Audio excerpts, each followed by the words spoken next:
بات کرنا چاہیں تو بتائیں.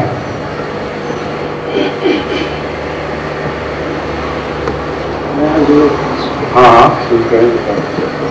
جو یہ تکالیف میں دنیاوی اسباب جو انسان کرتا ہے اور پھر اس کے ساتھ راضی و رضا رہنا، یہ دو چیزیں کسی لحاظ سے آپس میں متضاد نہیں ہوتی؟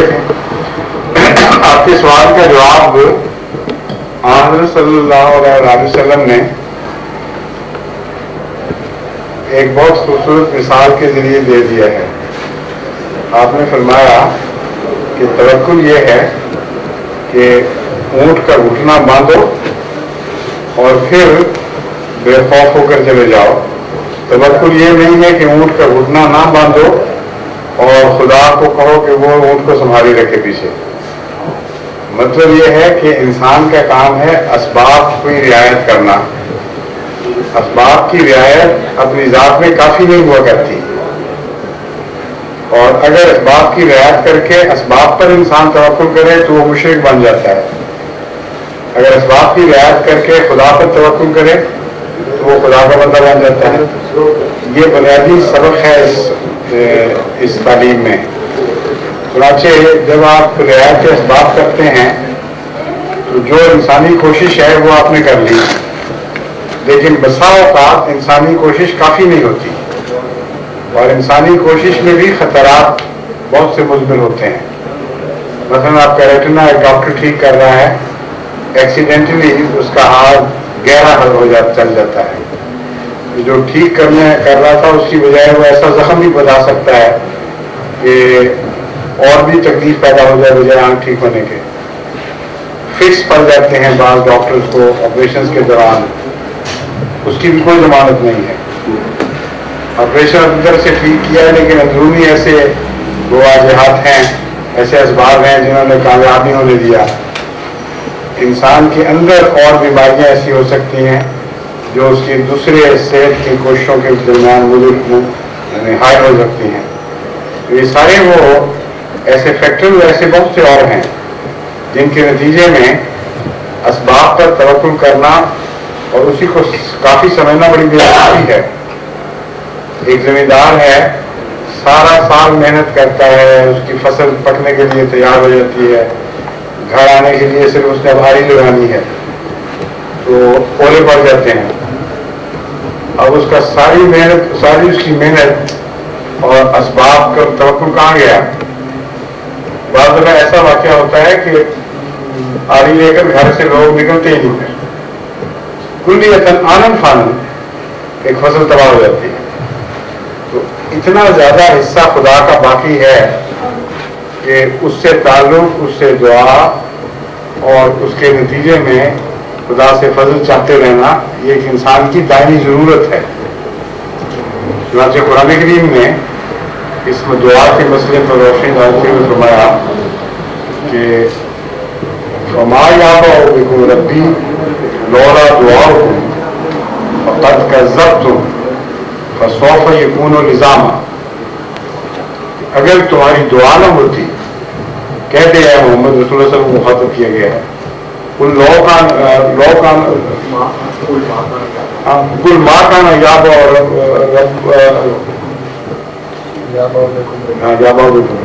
کل ما کان یابأ بکم ربی لولا دعاؤکم فقد کذبتم فسوف یکون لزاما. ان سے کہہ دے کہ میرا رب تمہاری کچھ بھی پرواہ نہ کرتا اگر دعا کا رشتہ نہ ہوتا. تم نے اس رشتے کو کاٹ دیا ہے. کذبتم کا مطلب ہے جھٹلا دینا یا کاٹ دینا. فسوف یکون لزاما، اب اس کے نتائج تمہاری پیروی کریں گے، تمہیں چمٹ جائیں گے اور اس کے بد نتائج سے تم بچ نہیں سکتے. یہ جو مضمون ہے یہ بہت ہی وسیع، بہت ہی گہرا مضمون ہے. اس وقت تو سارا تفصیل سے اس پر بیان کرنے کا کچھ موقع نہیں ہے، لیکن میں آپ کو اس لیے بتا رہا ہوں کہ دعا کا رشتہ اگر کٹ جائے تو اس کے نتیجے میں دنیا کے مسائل اور دنیا کی مشکلات انسان کو پھر اس طرح گھیر لیتی ہیں کہ ان سے نجات نہیں مل سکتی. کوئی کوشش بھی اس کی بالآخر کارگر ثابت نہیں ہوتی. اس لیے بھی دعا کرے مثال ضروری ہے. دنیا میں بعض لوگ دھوکہ کھاتے ہیں یہ دیکھ کر کہ مغربی اقوام ہیں، تحریہ قومیں ہیں، انہوں نے ساری دنیا پر قبضہ کیا ہوا ہے، وہ اسباب کے بندے بن گئے ہیں، انہوں نے کوئی بھی پرواہ نہیں کی کہ خدا کیا ہے اور دعا کیا ہوتی ہے، اس مضمون سے ہی غافل ہیں. ان کے سارے کام تو بن رہے ہیں، اور جو دعا لیے پھرتے ہیں اور کہتے ہیں اسباب کے ساتھ دعا ضروری ہے، وہ دنیا میں اسی طرح بیکورڈ ہیں. ایک اس فیز میں جب انسان غور کرے جو تاریخ کا یہ موجودہ فیز ہے، تو یہ سوال بھی اٹھتا ہے. اس کا جواب یہ ہے کہ بعض تقدیریں قوموں سے وابستہ ہوتی ہیں جو ایک زندگی میں فیصلہ نہیں ہوا کرتی. قوم کی تقدیر لمبا اثر رکھتی ہے، دیتی ہے میچور ہونے میں.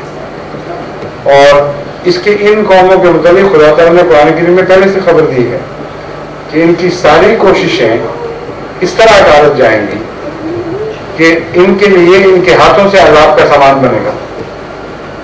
جو یہ اپنی طرف سے جنوب شام ترقیاں کر رہے ہیں، وہ ترقیاں جن پر یہ فخر کر رہے ہیں، بالآخر ان کی تباہی کے وقت ان کے کام نہیں آئیں گی، بلکہ تباہی انہیں ترقیات کے نتیجے میں ہوگی. بس یہ خیال کہ کچھ دیر کے لیے خدا نے ان کو پنپنے دیا باوجود اس کے کہ یہ اس کے منکر ہو گئے تھے، یہ خیال چھوٹے سے زاویے کی نظر میں تو پورا آ جاتا ہے.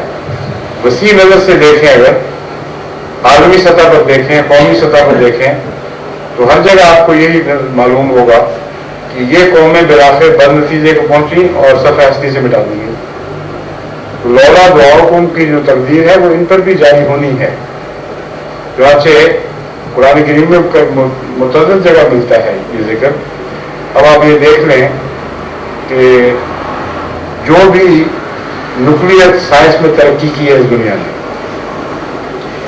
جو بھی سائنس میں ترقی کی ہے، اس ترقی کا بیشتر حصہ مولک ہتھیاروں پر صرف ہو رہا ہے.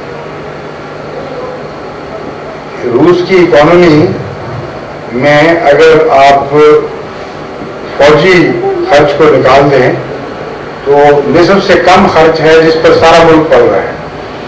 نصف سے زیادہ خرچ ہے جو اپنے ڈیفینس کے خیال سے یا کسی پر حملے کے خیال سے ان ہتھیاروں پر خرچ ہو رہا ہے جو انتہائی مہلک ہیں. امریکہ میں بھی یہی ہو رہا ہے، یورپ میں بھی نسبتاً کم ہے ڈیفینس پر خرچ، لیکن اب یہ موومنٹ چل رہی ہے کہ اور زیادہ کیا جائے. اتنا ہیوی ایکسپینڈیچر ہے کہ پاکستان جیسا غریب ملک بھی 60% سے زائد 65% کے قریب ڈیفینس پر خرچ کر رہا ہے. کیونکہ دنیا داری ہو گئی ہے، خدا سے تعلق ٹوٹ گیا، اس لیے انسان کو اور بھی بد نتائج دیکھنے پڑے ہیں. کریکٹر تباہ ہو گیا، اعتماد اٹھ گیا، بہت ساری چیزیں ہیں جو میوچل رسپیکٹ، میوچل اعتماد پہ چلتی ہیں، ان سب کے فقدان کی وجہ سے خوف بڑھنے شروع ہو گئے. انسان سے خائف ہو گیا. تو سوف یکون الندامہ کا یہ سارا نظارہ ہے جو بڑی وسیع جہتوں میں آہستہ آہستہ ان کو گھیرتا چلا جا رہا ہے. اور اس بد نتیجے سے بچ نہیں سکیں گے کہ اپنی بنائی ہوئی چیزیں، اپنی حاصل کردہ ترقی خود ان کی ہلاکت کا موجب بن جائے گی. ساری انگلیاں اسی طرف اٹھ رہی ہیں. تو اس لیے تھوڑی دیر کے لیے ایک چھوٹے منزل میں ایک کامیابی کو دیکھ لینا اور اس کے نتیجے میں خدا کی تقدیر کو غلط سمجھنا، یہ عقل کی بات نہیں ہے. دعا آخری ہتھیار ہے جس کے بغیر عمل کوئی بھی چیز نہیں رہتا. اس لیے حضرت مسیح موعود علیہ الصلوۃ والسلام نے اتنا زور دیا ہے دعا پہ کہ آپ فرماتے ہیں کہ تمام اسباب میں سب سے زیادہ قطعی، سب سے زیادہ یقینی سبب دعا ہے. اور اسے زائد کے طور پر استعمال نہ کرو بلکہ سبب اول کے طور پر استعمال کرو. اس لیے اس سے کوئی مفر نہیں. اور اس کے باوجود ذرائع پر انحصار، ذرائع کو اختیار کرنا اس لیے ضروری ہے کہ اگر آپ ذرائع کو چھوڑ دیں گے تو یہ بھی ایک قسم کا تکبر ہے کہ خدا تعالیٰ نے جو قانون قدرت بنایا ہے وہ بھی تو اسی کا بنایا ہے، میں اس سے بالا ہو گیا ہوں. جب ذرائع چھوڑتے ہیں تو یہ اصل پیغام بنتا ہے کہ میرے لیے خدا قانون قدرت کو ہٹا دے اور براہ راست مجھ سے ایسے معاملہ کریں جیسے اکرام ضیف کیا جاتا ہے، کسی بڑے کی خدمت کی جاتی ہے. یہ تو شدید تکبر بن جاتا ہے. اس لیے وہ اپنی جگہ ہے، اس سے مفاد کوئی نہیں، لیکن یہ حقیقت ہمیشہ مومن کو پیش نظر رکھنی پڑے گی کہ اصل دعا ہے، اور خدا کی طرف سے فضل نہ آئے تو سب کوششیں بیکار چلی جاتی ہیں. اب اس کا ترجمہ ڈینش کون کرے گا، یہ کون کر سکتا ہے؟ سویڈش زیادہ ہے. ہاں سویڈش کرنے والا کوئی ہے یہاں؟ چودھری نور میں سب پڑھ لیتے ہیں. آج جیسا آپ کی آزمائش ہو جائے گا. کچھ لمبا نہ سی، خلاصہ ہی صحیح. ادھر آ جائیں، آپ فون یا مائکرو فون پہ بات کریں، کیونکہ آج ہی تو میں نے آپ کو سبق پڑھایا، ابھی میں بھولنے دوں تو پھر تو ٹھیک بات نہیں. اچھا ماشاء اللہ، بیٹھ جائیں. پہلے ان کا سوال بتائیں، پھر اس کا جواب جو آپ کو یاد ہے، جتنا بھی یاد ہے. پورا تو یاد نہیں، جتنا یاد ہے باقی کو یاد کراتا ہے. آ جائیں پاس، یاد کرانے والے آ جائیں. ہاں آپ لکھ رہے ہیں نا نوٹس، تو پاس آگے بیٹھ جائیں. ہم ارے یار سیڑھی سے نہیں کرا، اردو میں کرانا ہے.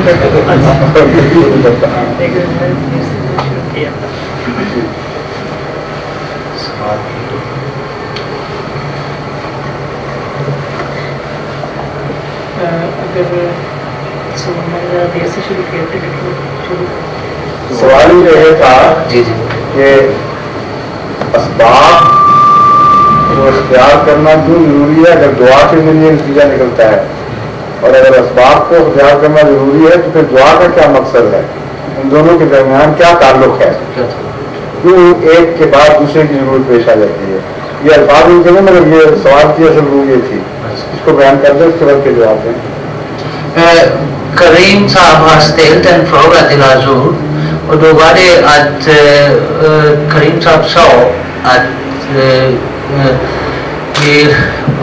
varför man skulle be om det inte behövs, och egentligen det är det att man ska be om när man behöver att göra någonting eller man ska kräva från Gud, då måste man be.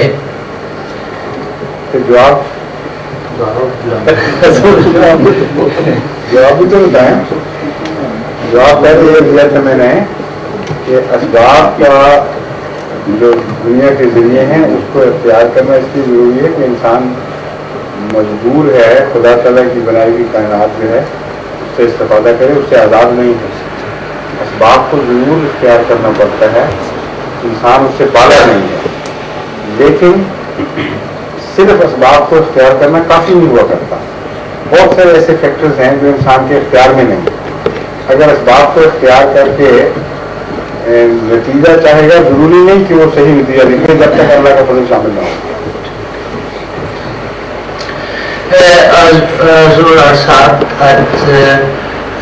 کیا آپ جانا چاہتے ہیں؟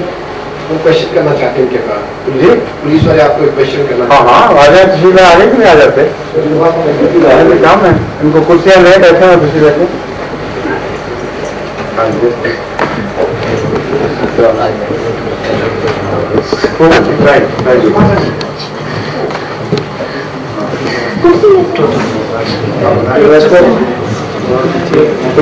اچھی بات ہے. سوال بھی کمپلیٹ نہیں ہے، مس انڈرسٹینڈ. آپ اچھے شروع کریں گے تو اور دیر لگے گا، کوئی بھی ہونے آگے میں ایکشن جہاں موبائل جان نہیں میں موبائل جان کے کام ہاں فنش میں سوال بھی پورا نہیں کیا انہوں نے. اب یہ کہنا چاہتے ہیں ٹرانسلیشن کی میں سمجھ گیا ہوں. ٹورسٹ ٹرانسلیشن میں انہوں نے سوال جواب پورا نہیں چیز بتایا. سوال ہاں کم ہو سب ان کو لے یہاں. آپ کا اپنا سوال ہے، جواب بھی آپ کو زیادہ یاد ہوگا. ہاں ہاں یہ سب سے اچھا ہے. باقیوں میں آپ مدد کرنا پھر کوشش کرنا ہے مدد کم ہو. یہ لینا نہیں بیٹھ جائیں. ان کو بتا دیں کہ میرا ہی سوال تھا اور میں نے جواب جو سمجھا وہ میں بتا دیتا ہوں.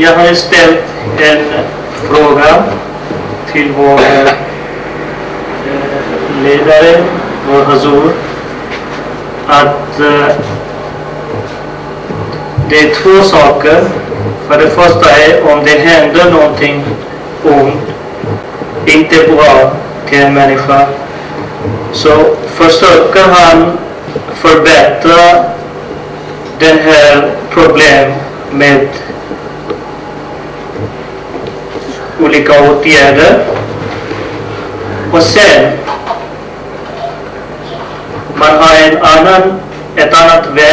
annan väg också, och det är det att man ska be till Gud att lösa det här problemet. Och man ska vara nöjd med den situation som man befinner sig.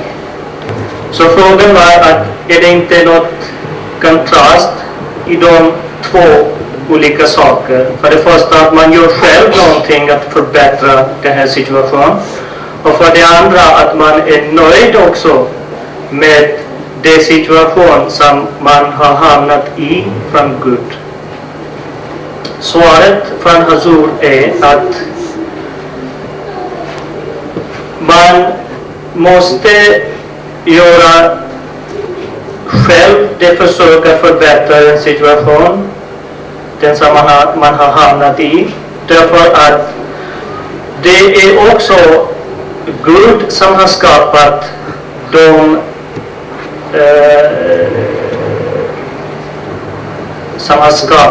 har visat de olika metoder att förbättra sig, eller förbättra eller lösa det här problemet. Men man ska inte bara sitta och tro att det räcker vad man har gjort själv, utan man ska göra ett försök själv, och sen man ska vända sig till Gud och säga till Gud att han ska hjälpa med att lösa det här problemet. Så de två saker går ihop. Varken går ihop på det viset att om man ber bara till Gud och gör inte någonting själv, så det är också emot islams lära. Och om man gör själv allt och vänder inte sig till Gud, och då är det också inte bra att man tror bara på sig själv och inte tror på Guds hjälp.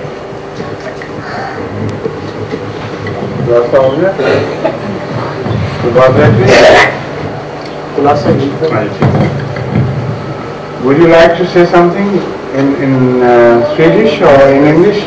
In Swedish. In Swedish, all right. You can ask in Swedish and he will translate that into Urdu or English for me. Please. Ja, alla människor. Can you speak into the microphone so that it can be also recorded?